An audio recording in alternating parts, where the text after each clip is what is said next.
President Kaczynski's romantic vision or a viable, profitable investment for Poland. Not hundreds of billions of zloty, but tens of billions is what it will cost to build the CPK, Central Transportation Hub. Will the port connecting Poland by sky, land and rail with the world ever be built? And when? Today I am checking.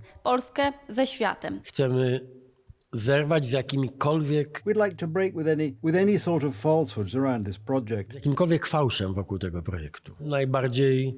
Te największe Especially the greatest romantic fantasies of Chairman Kaczynski. Well, they were calculated at up to 300 billion zloty, even 600 billion, if one were to collect everything they came up with. Wszystko pozbierać, co oni wymyślali. But many experts point out that the discussion around the CPK is highly politicized, and the cost of the airport alone is only 46 billion zloty, not 600 billion zloty, as the Prime Minister just indicated. Meanwhile, let me remind you that the cost of the airport itself is 46 billion zloty, of which 5 to 6 billion zloty remain to be spent directly from the state budget over the next few years. The rest will be covered by private investors and from debt raised by a special purpose company on a commercial basis from international financial markets. This is just a fraction of a percent of Poland's annual budget. This is a first misrepresentation of the issue. The arguments of CPK opponents are mainly that it is a megalomaniacal project that will be far from the city when there is already an airport in the capital itself, and that residents of Baranów will need to be expropriated. The capacity of Warsaw's Okęcie airport is shrinking, however, and soon the airport will not be able to handle incoming passengers. Okęcie's problem is its two intersecting runways. Even counting Modlin and Radom, and expecting to lose the chance to create an aviation hub in Poland, Poland will struggle to handle the growing number of connections.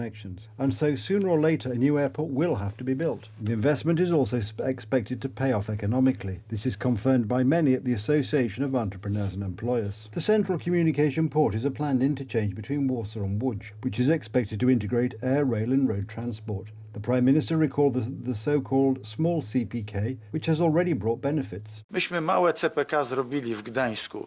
Rozwinęliśmy We made a small CPK in Gdansk. We developed the container port in Gdansk immeasurably, which increased its capacity to receive freight almost twofold. Przyjmowania frachtu prawie dwukrotnie. The Gdansk investment, just like this large investment in the CPK, did not please Poland's western neighbours. This is threatening competition to the Germans. The government says it is talking to experts, but so far from what we know, the new head of the project is leaning rather towards scrapping the entire project. So when can we expect a decision? Donald Tusk recently stated that the expert opinions they are gathering should be ready by the end of the first quarter of this year. Edyta Holdinska, Telewizja Republika.